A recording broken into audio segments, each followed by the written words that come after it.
Hoje é o Dia Nacional do Surdo. A surdez é o tipo de deficiência que pode surgir em qualquer fase da vida. E cerca de 70 milhões de pessoas vivem em silêncio. No Brasil, a Organização Mundial da Saúde estima que 15 milhões de habitantes têm alguma deficiência auditiva. E entre os desafios que a deficiência impõe estão o dilema de muitos pais: colocar o filho numa escola especializada ou regular.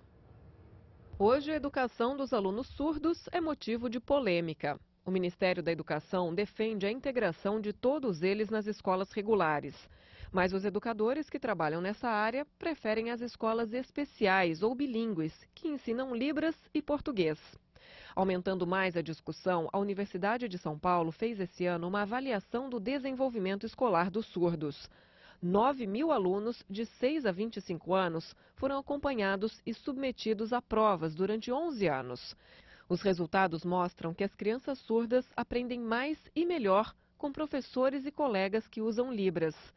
Essa dúvida que preocupa os pais de deficientes auditivos nasce muitas vezes do medo das dificuldades que a surdez traz e do preconceito. Eles deixam a família tão vulnerável quanto o paciente. Para conhecer a deficiência, é preciso entender como o ouvido humano funciona. O órgão é dividido em 3 partes: o externo, o médio e o interno. As ondas sonoras chegam à orelha e são levadas até o tímpano, que vibra. O estribo, um osso bem pequeno, provoca uma movimentação dos líquidos que ficam dentro da cóclea. As células enviam impulsos elétricos ao nervo auditivo, que os mandam até o cérebro, onde são interpretados como som. Se eu tiver um problema no que a gente chama de ouvido ou orelha externa, eu vou ter um problema de condução do som. A mesma coisa no ouvido médio, eu vou ter um problema de condução do som. Se eu tiver um problema mais para dentro, eu vou ter um problema no ouvido interno, eu não vou conseguir transformar o som na energia elétrica que o meu cérebro consegue entender. Aí eu tenho um problema que a gente chama de sensorial. E aí ainda posso ter um problema no nervo. Vou ter uma deficiência auditiva neural. Na maioria das vezes as coisas vêm combinadas. Aqui no estúdio a gente conversa com Fernando César Capovilla, psicólogo do Laboratório de Neuropsicolinguística Cognitiva Experimental da USP, Universidade de São Paulo. Bom dia, professor. Obrigada pela sua presença aqui. Obrigado. Bem, o professor coordenou esse estudo da USP, que a reportagem mostrou que é o maior já feito em todo o mundo sobre o ensino de surdos e portadores de deficiência auditiva, né, professor? Sim. O que esse estudo aponta sobre essa proposta do governo de incluir esses estudantes nas escolas comuns? Perfeito. Então, foi o maior estudo já conduzido no mundo sobre desenvolvimento de cognição, linguagem e escolaridade da criança surda e da criança deficiente auditiva. Nós temos 15 milhões dessas crianças no Brasil. Nós avaliamos 9.200 crianças surdas de 15 estados brasileiros de todas as regiões, durante mais de 20 horas por criança. Nós avaliamos a escrita alfabética, leitura orofacial, conhecimento de sinais da Libras.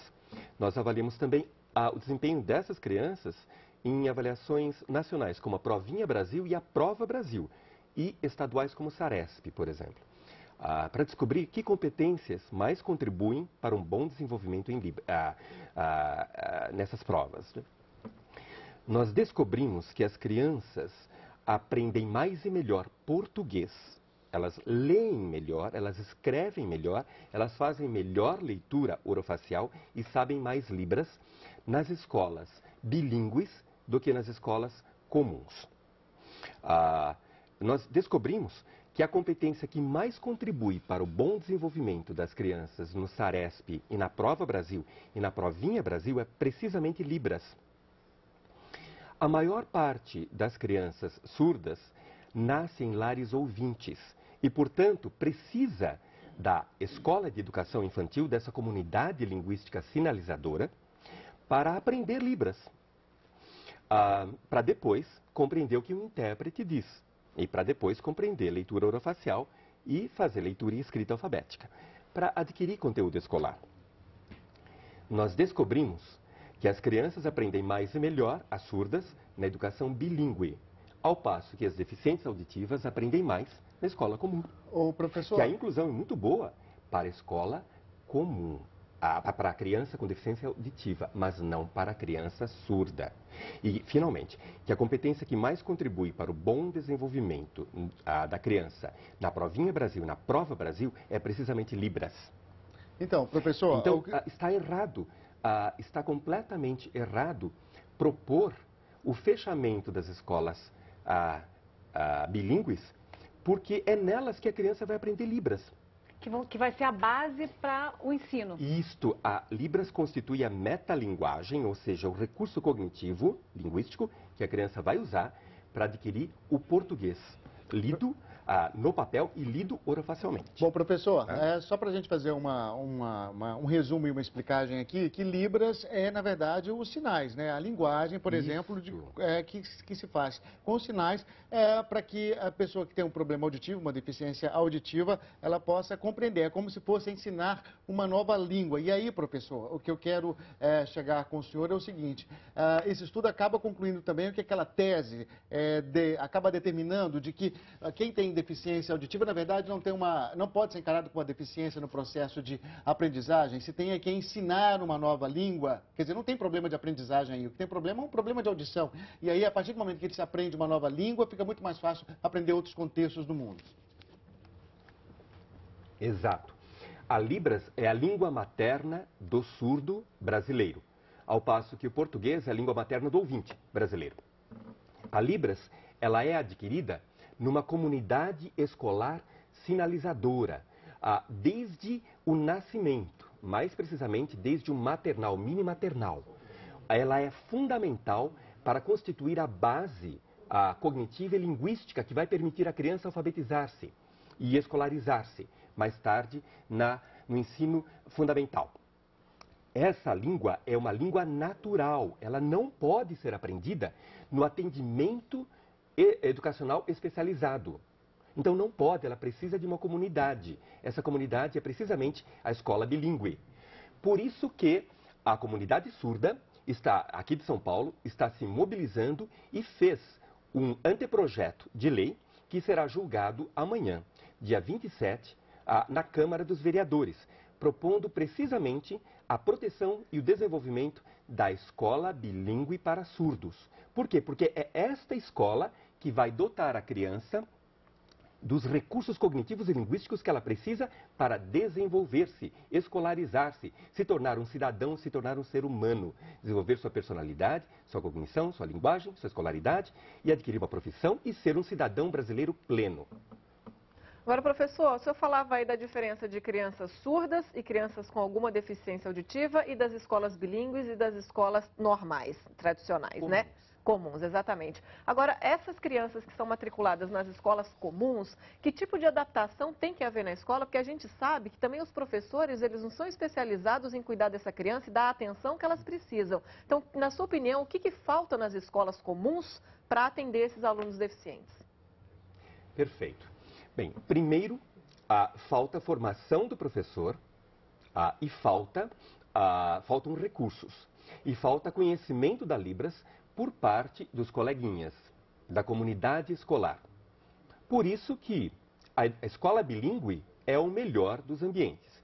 O que a nossa pesquisa descobriu é que inclusão é boa, sim. Primeiro, para o deficiente auditivo, aquele cuja língua materna é português, por quê? Porque a perda auditiva foi mais tardia ou não é tão profunda. Não para o surdo. A escola comum pode ser boa para o surdo em contraturno. Ou seja, a educação fundamental principal deve ser ministrada em Libras e em português escrito. E em contraturno, aí sim, a escola comum, num período secundário. Não é? Mas é fundamental que a criança tenha a escolarização, aprenda o conteúdo escolar e aprenda português usando Libras como metalinguagem e como recurso de instrução na escola bilíngue e, em contraturno, o português.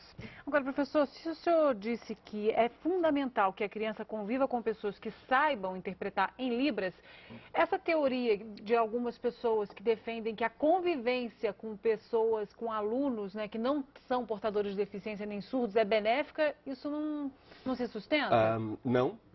mais ou menos assim, pegue uma criança de 4, 5, 6 anos e leve-a para a China.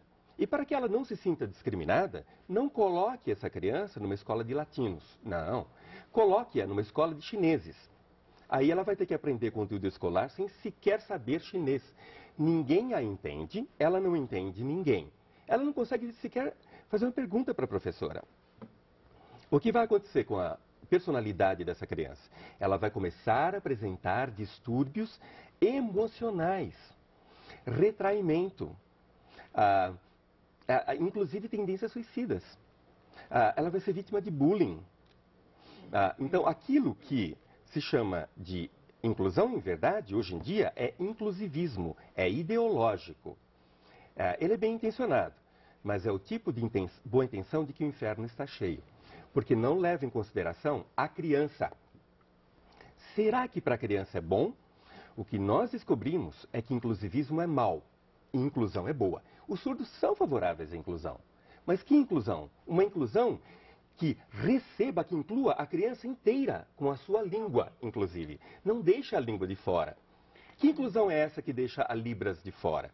De fora não só do ambiente, mas de fora da criança, ao privá-la de educação infantil e fundamental em Libras. Tá bom, professor, com essa comparação a gente entendeu bem do que trata essa questão. Eu quero agradecer a sua presença aqui. Eu conversei com o professor Fernando César Capovilla, professor de Psicologia da USP. Muito Bom obrigado. dia para o senhor. Foi um prazer. Muito obrigado.